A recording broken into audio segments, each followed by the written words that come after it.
Soir Week-end, première heure, et j'accueille comme tous les vendredis, quasiment maintenant, mon cher Jules Torres, journaliste politique au JDD. Bonsoir Stéphanie, vous êtes mon petit bonbon du vendredi soir. Voilà, le vendredi c'est Jules, merci. Et c'est Stéphanie surtout. Oui, voilà. Jonathan Sixou, journaliste, c'est une première pour vous avec Jules Torres. On se connaît. Vendredi. Ici même, oui, c'est peut-être une première. C'est notre première fois. Soyez Jonathan. le bienvenu, Jonathan. Il en faut toujours une. Exactement.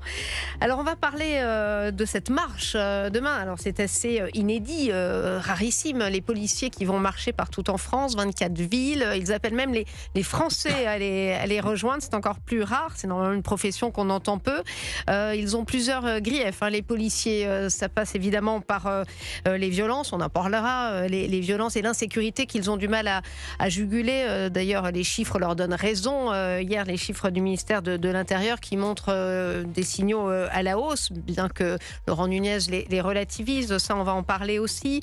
Fâchés contre les normes aussi, comme la majorité des Français. Pas de réponse pénale.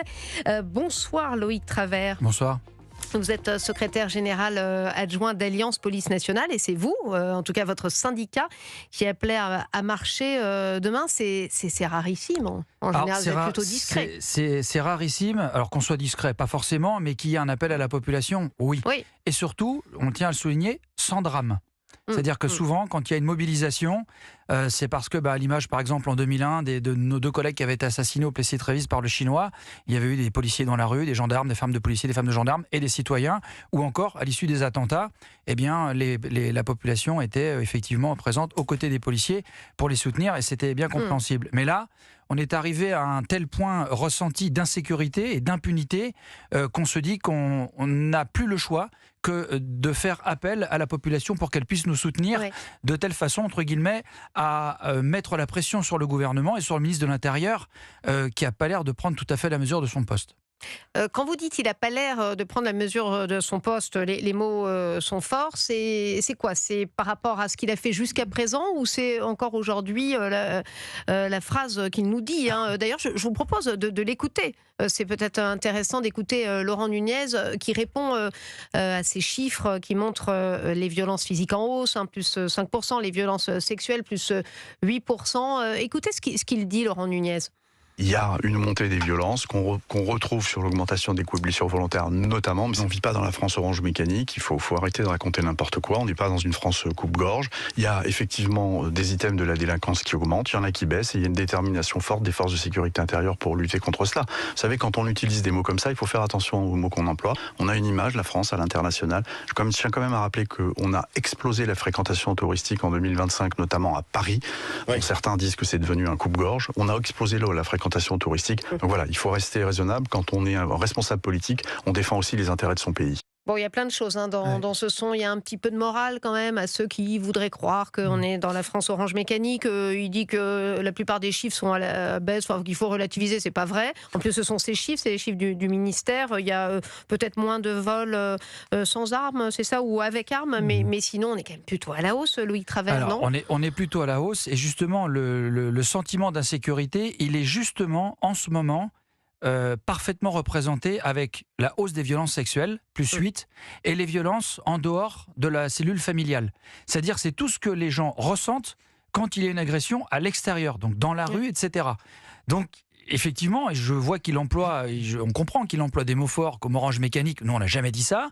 Et il emploie un autre terme aussi, en disant que dans certains endroits, certains voudraient faire croire à des coupes-gorges. C'est pas les mots qu'on a employés.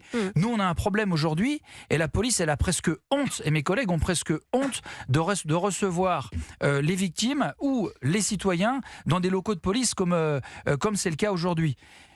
Pour que vos auditeurs comprennent bien, ce qu'on souhaite, nous, c'est simple, c'est déjà des logiciels qui fonctionnent bien. Logiciel de procédure, avec nos collègues de l'investigation aujourd'hui, notamment avec LRPPN, pardonnez-moi pour l'acronyme, qui aujourd'hui est complètement désuet. Il aurait dû être remplacé par un meilleur logiciel, en l'occurrence Scribe, qui a été abandonné, 250 millions d'euros mis à la poubelle. Le logiciel RH qui s'appelle Gest, c'est pareil, ça bug en permanence. Les collègues qui gèrent ça, il y a plein de référents dans toute la France qui s'arrachent les cheveux tellement c'est un merdier. Et on a bien évidemment un truc tout bête qui est la commande de nos vêtements, tout simplement, nos vêtements de service. Donc là, c'est une dotation individuelle. Donc c'était avant un système qui s'appelait Vétipol, qui s'appelle maintenant Uniforce. Et ça fait maintenant 18 mois que c'est mis en place et que c'est pareil, ça ne fonctionne pas. Donc rien que ça déjà... mes collègues sont dans la panade pour exercer leur métier et ce qu'on donne en termes d'image à la population est catastrophique. Ensuite, d'un point de vue juridique, aujourd'hui, on nous dit on fait des efforts contre le narcotrafic, contre les criminels. Oui, mais on a encore trop de barrages. On a encore eu aujourd'hui une décision du Conseil d'État qui limite l'utilisation des drones dans certains cas. On a les écoutes téléphoniques où en fait il y a des barrières. Alors, attention, on est dans une démocratie. Oui aux libertés publiques, oui aux libertés individuelles, mais si on veut nous donner plus de pouvoir par rapport à des gens qui sont extrêmement aguerris et des criminels qui font évoluer en permanence leur méthodologie, nous on a l'impression d'être... Je vous rassure, les Français, très Loïc Travers, vous comprennent. La question du jour à Europe 1, comprenez-vous la colère des policiers qui manifestent demain? Donnez votre avis sur les sites et les applis. Pour l'instant, on est à 98% d'auditeurs qui vous comprennent. Sur 3000 réponses quand même, donc c'est unanime. C'est plutôt bien. Jules Torres, vous voyez réagir à la réponse de Laurent Nunez. Alors vous, la France Orange Mécanique, vous l'avez déjà prononcé. D'abord, rendons hommage à nos auditeurs. Nos auditeurs d'Europe 1 qui comprennent notre police et qui sont peut-être plus connectés qu'un personnel politique qui est complètement déconnecté. Oui, évidemment, ce terme de France Orange Mécanique, il n'est pas neutre, il n'est pas anodin. Il est arrivé dans l'espace public en 2013, je crois, avec la publication d'un livre de M. Oberton qui parlait de la France Orange Mécanique et qui parlait simplement des faits bruts. Il prenait des agressions, des crimes, des délits et il vous montrait que ça prenait l'ensemble du territoire et on était en 2013. Aujourd'hui, on a des chiffres qui, pardonnez-moi, je ne sais pas si on doit parler de France Orange Mécanique, mais en tout cas, la France n'a jamais été aussi violente. On a 473 000 violences physiques chaque jour. Quasiment toutes les catégories des crimes et des délits augmentent, vous avez raison, sauf les violences avec armes et les violences sans armes. Mais on voit très bien.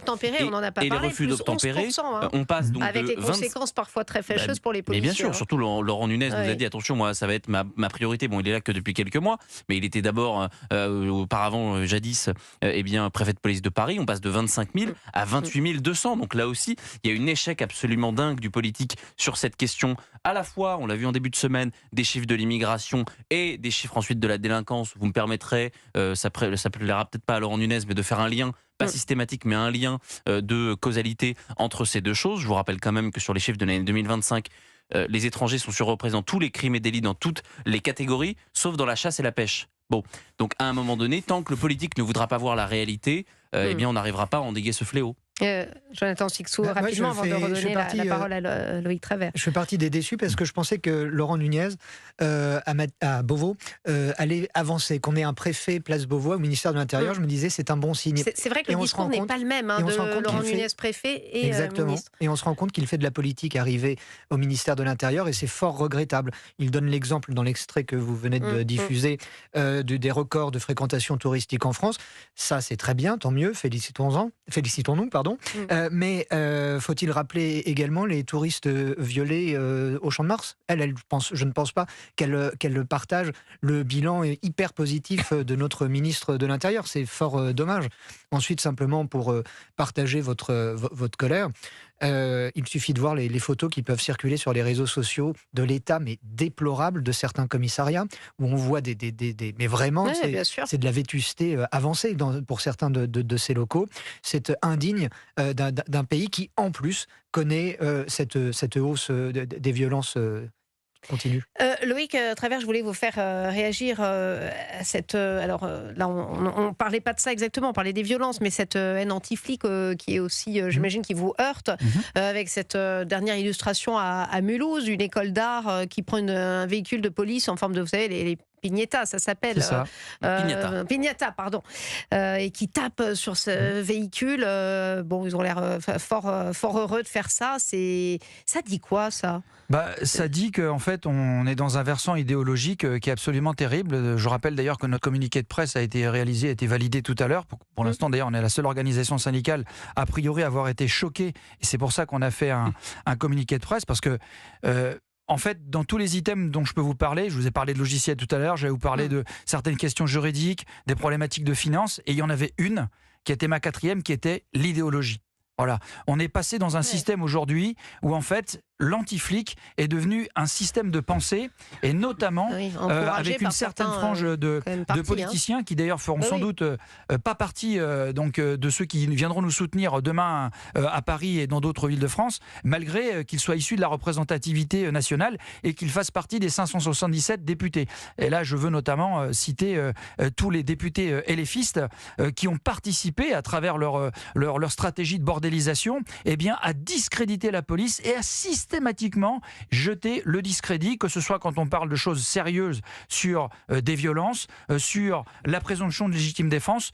Tout est bon pour caricaturer ou alors faire en sorte d'enrayer le système, notamment au sein de l'Assemblée nationale, en déposant des centaines et des centaines d'amendements, ce qui s'est passé pour la loi qui était pourtant portée par Laurent Nunez, et là pour le coup il nous avait soutenus, et c'est très bien. Et d'ailleurs je rebondis sur ce que vous disiez tout à l'heure, parce que nous on considère que c'était un bon flic, c'est-à-dire que dans les différents rôles qu'il a eu, il est approuvé comme étant un technicien plutôt proche des collègues, et c'est vrai qu'on n'a pas... Quand on arrive au pouvoir, on a l'impression qu'on est tétanisé. Parce qu'on fait de la politique, c'est sans doute un petit peu différent, et vous avez une autre facette du métier. Voilà. Donc c'est un petit peu dommage. Mais en tout cas, voilà, cette idéologie, elle a fini par se diffuser et par être extrêmement présente dans les médias notamment. En tout cas, merci à vous Loïc Prévert, et bonne marche demain à partir de 11h je crois à Paris, de 11h en France et dans 23 villes en tout, en province. Et à Paris. Et vous appelez donc les Français à vous rejoindre, les auditeurs d'Europe 1. D'une façon générale, tous les auditeurs, tous les citoyens et tous ceux qui soutiennent la police et tous ceux qui ont envie d'être tranquilles dans ce pays. Merci beaucoup Loïc Travers, merci à vous, et on se retrouve dans quelques instants avec Jonathan Sixou et Jules Torres pour la suite de nos débats. Maëlle nous disait tout à l'heure que le Danemark annonce un nouveau tour de vis migratoire. Les étrangers condamnés à des peines d'au moins 1 an de prison seront, vous savez quoi, expulsés automatiquement du pays. On en parle.